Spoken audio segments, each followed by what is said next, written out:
Good morning students.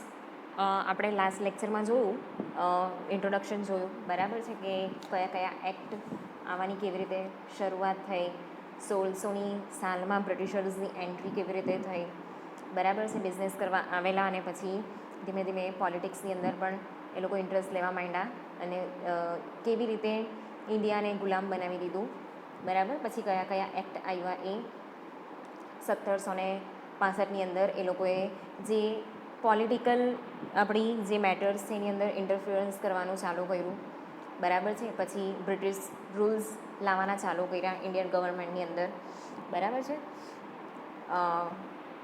એ પછી આપણે બીજા અલગ અલગ રૂલ્સ પણ જોયા. પિટ્સ ઇન્ડિયા એક્ટ જોયો, કાર્ટર એક્ટ 1833 જોયું. હવે આપણે નેક્સ્ટ જોઈએ કાર્ટર એક્ટ 1853, બરાબર. હવે આ જે એક્ટ છે એ 1793થી લઈને 1853 સુધીમાં ઘણા બધા કાર્ટર એક્ટ આવ્યા છે, બરાબર છે. તો આ જે આખા કાર્ટર એક્ટનો જે ગાર્ડન છે એમાંનો આ લાસ્ટ એક્ટ છે, બરાબર, જે બ્રિટિશની અંદર પાસ આઉટ કરવામાં આવ્યો. હવે અહીંયા કેવું છે કે જેટલા પણ લેજિસ્લેટિવ ફંક્શન્સ છે અને એક્ઝિક્યુટિવ ફંક્શન્સ છે, બરાબર છે, એને અહીંયા સેપરેટ કરવામાં આવ્યા. એની અંદર 6 મેમ્બર છે, બરાબર છે, એને લેજિસ્લેટિવ કાઉન્સિલિંગની અંદર રાખવામાં આવેલા, બરાબર છે. એમાંથી જે 4 મેમ્બર છે એ એઝ અ પ્રોવિઝનલ ગવર્મેન્ટ્સ તરીકે એ લોકોને રાખવામાં આવ્યા. કયા કયા 4 એરિયામાં? તો મદ્રાસની અંદર, બોમ્બેની અંદર, બેંગાલની અંદર અને આગ્રાની અંદર, બરાબર. એ ટાઈમ પર લાઈક એને એવું કહેવાય કે યુનાઇટેડ પ્રોવિન્સ કહેવાતું. તેની અંદર મદ્રાસ, બોમ્બે, બેંગાલ, આગ્રા, બિહાર એ બધી જગ્યા આવતી હતી, બરાબર. હવે અહીંયાથી જે ઓપન કોમ્પિટિશનની સિસ્ટમ છે, બરાબર, એનું ઇન્ટ્રોડક્શન અહીંયા થયેલું, જેને મેક્યુલરી કમિટી કહેવામાં આવે છે, બરાબર. હવે અહીંયા કેવું છે કે આ જે મેક્યુલરી કમિટી છે એ સિવિલ સર્વિસીસ માટે આ કમિટી બનાવવામાં આવેલી. તો એ ટાઈમ પર જે ગવર્નર હતા, બરાબર, એમનું નામ હતું મેકોલી અને એમના નામ પરથી કમિટીનું નામ બનેલું મેકોલી કમિટી, બરાબર છે. હવે અહીંયા આ કમિટીની અંદર કેવો રૂલ્સ આવેલો કે લાઈક આ જે મેકોલી હતા એમણે રિફ્યુઝ કરેલું કે અંદરના જે મેમ્બર છે ને એ લોકો સિલેક્ટ કરે, બરાબર છે. તો એમના રિફ્યુઝ કરવાના લીધે આ એક્ટની અંદર કેવું અમેન્ડમેન્ટ આવેલું કે લાઈક જે સિવિલ સર્વન્ટ છે ને, બરાબર છે, એના ડોર બધા માટે ઓપન છે. એની અંદર કોઈ પણ વ્યક્તિ જોબ કરી શકે છે, બરાબર, એ ઇન્ડિયન્સ હોય કે પછી બ્રિટિશર હોય, બરાબર છે. એટલે કે જે લેજિસ્લેટિવ વર્ક છે એના જે ઓફિસર્સ છે, બરાબર, એ બધા માટે ઓપન થઈ ગયું. ઓકે. હવે આ જે એક્ટ છે એની અંદર જે પાર્લામેન્ટના રૂલ્સ છે, બરાબર છે, એ જે ઈસ્ટ ઇન્ડિયા કંપની હતા એ ઈસ્ટ ઇન્ડિયા કંપનીના રૂલ્સથી ઇન્ફ્લુઅન્સ થઈને બ્રિટિશ ક્રાઉન જે છે, બરાબર છે, એને ઇન્ટ્રોડ્યુસ કરવામાં આવ્યું. એટલે કે જે ઈસ્ટ ઇન્ડિયા કંપની છે ને એને રિપ્લેસ કરીને હવે આવવાનું હતું બ્રિટિશ ક્રાઉન, બરાબર, એવું એક જે રૂલ છે એ આવવાનું હતું, બરાબર છે. તો એનું જે ટોટલ જે ઇન્ટ્રોડક્શન છે એ અહીંયાથી ચાલુ થયેલું, બરાબર છે. અને એના પછી જે એક્ટ આવ્યો છે એ છે government of India act of 1858, બરાબર છે. હવે અહીંયા ગવર્મેન્ટ ઓફ ઇન્ડિયા નામ છે, પણ એની અંદર પણ એનું જે નામ છે, બરાબર છે, એ બ્રિટિશ ક્રાઉન હતું, બરાબર છે. એટલે કે જે ક્રાઉન રૂલ હતો એ ચાલુ થયો. ઓકે. તો જે કંપનીના રૂલ છે એને રિપ્લેસ કરીને ક્રાઉન રૂલ આવી ગયા અને એનો જે કોન્સેપ્ટ જે છે ને એ ઇન્ડિયન ગવર્મેન્ટ જે છે, બરાબર, એ થ્રુ આખું બનવાનો હતો, બરાબર છે, એના થ્રુ બધું ડેવલપ થવાનું હતું. હવે આ જે government of India act of 1858 છે, બરાબર છે, એની શરૂઆત ક્યારથી થઈ? મતલબ એમાં જે ચેન્જીસ આવ્યા એની શરૂઆત ક્યારથી થઈ તો 1857ની અંદર આની શરૂઆત થઈ ગઈ, બરાબર છે. એટલે આ જે ક્રાઉન ઇન ઇન્ડિયા, જે બ્રિટિશ ક્રાઉનનો જે રૂલ છે, બરાબર, જે 1858થી લઈને 1947 સુધી ચાલ્યો, બરાબર, જ્યાં સુધી આપણને આઝાદી મળી ને ત્યાં સુધી. ઓકે, તો આ જે બ્રિટિશ ક્રાઉન છે, બરાબર, એની અંદર જે secretary of state of India છે, બરાબર, એને બધા પાવર આપવામાં આવ્યા અને એની શરૂઆત જે છે એ 1857માં થઈ, જેને કહેવામાં આવ્યું સેપોય મ્યુટિનિટી, બરાબર. સેપોય એટલે કે જે ઇન્ડિયન સોલ્જર્સ છે કે જે બ્રિટિશના અંદરમાં કામ કરતા હોય કે પછી યુરોપિયન આર્મીની અંદર કામ કરતા હોય, બરાબર, એ ટાઈમ પર એવું હતું કે એ લોકો રૂલ ઓવર કરે આપણા ઉપર, તો એ લોકોની આર્મીમાં આપણે કામ કરવાનું હોય, બરાબર. તો એ લોકોને કહેવાય સેપોય. અને મ્યુટિની એટલે કે એવું ગ્રુપ કે એવું ટ્રુપ કે જેની અંદર છે ને સ્પેશિયલી ખાસ કરીને સોલ્જર્સ હોય, બરાબર, જે એ લોકોને ત્યાંથી કમાન્ડ આપવામાં આવે ને, બરાબર, એ કમાન્ડનો એ લોકો શું કરે છે કે વિદ્રોહ કરે છે, વિરોધ કરે છે, બરાબર છે. એ લોકોના કમાન્ડને ઓબે કરવાનું એ લોકો રિફ્યુઝ કરે છે.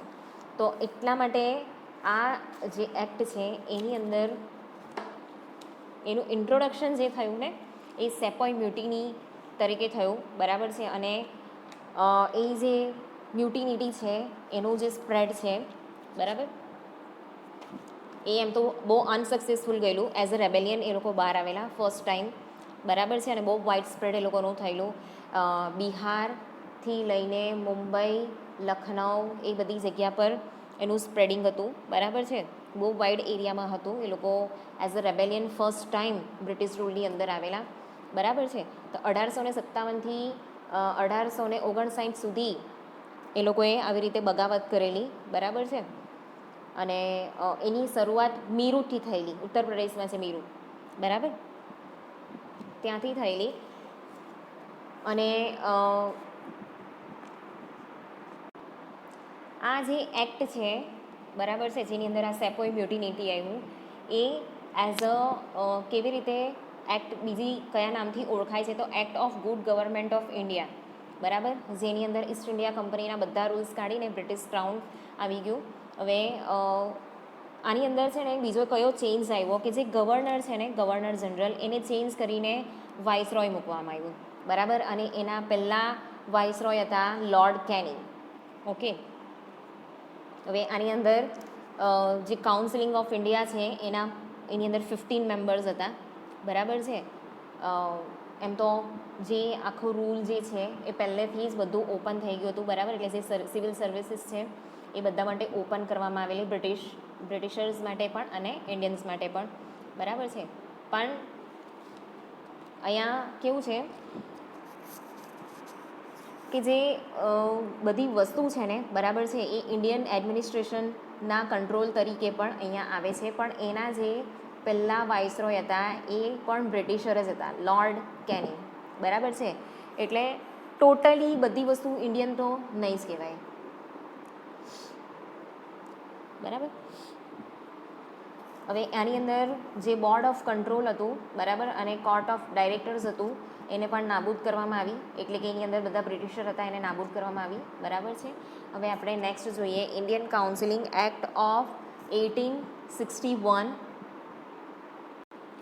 આ એક્ટની અંદર પહેલી વાર જે ઇન્ડિયન છે ને, બરાબર છે, એને આ ઇન્સ્ટિટ્યુશનની અંદર લાઈક એ લોકોને ઉમેરવામાં આવ્યા, બરાબર છે. તો 3 મેમ્બર્સ જે છે એ ઇન્ડિયન હશે.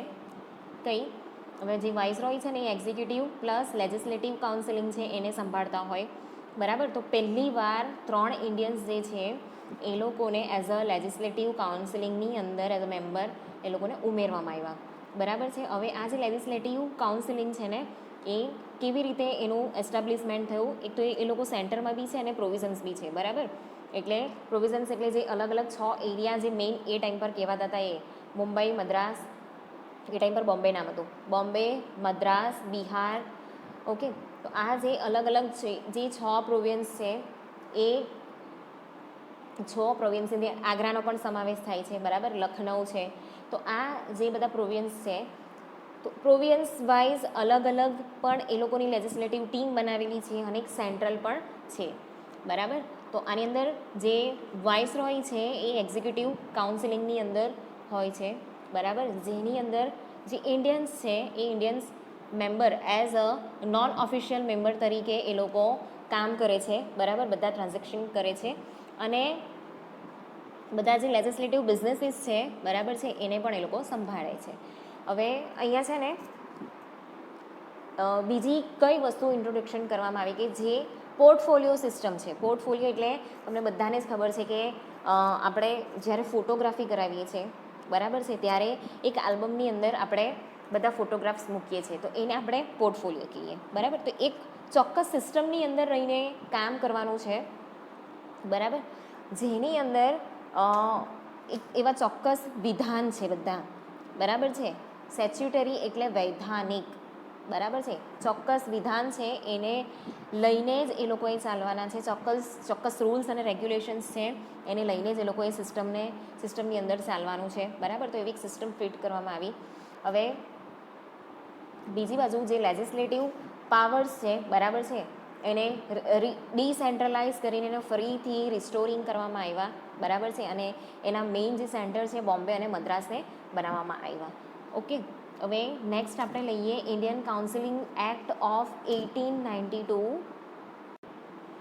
ચાલો, હવે આ જે ઇન્ડિયન કાઉન્સિલિંગ એક્ટ ઓફ 1892 છે એની અંદર ઇનડાયરેક્ટ ઇલેક્શનનું ઇન્ટ્રોડક્શન આપવામાં આવ્યું, બરાબર છે, એટલે કે એ લોકોનું નોમિનેશન થાય, બરાબર છે, કેટલાક મેમ્બર સિલેક્ટ કરવામાં આવે અને પછી એમાંથી જે કમિટી હોય એમાંથી કોઈ પણ એકને એ લોકો સિલેક્ટ કરે છે, બરાબર છે. લેજિસ્લેટિવ કાઉન્સિલિંગ છે એને એનલાર્જ કરવામાં આવી, એટલે કે એની અંદર મેમ્બરનો વધારો કરવામાં આવ્યો, બરાબર છે, અને 1919ની અંદર ફાઇનલી 60 મેમ્બરની એક કમિટી બનાવવામાં આવી, બરાબર છે, જેની અંદર લેજિસ્લેટિવ અને એક્ઝિક્યુટિવ બંને બિઝનેસ ચાલતા હોય, બરાબર છે.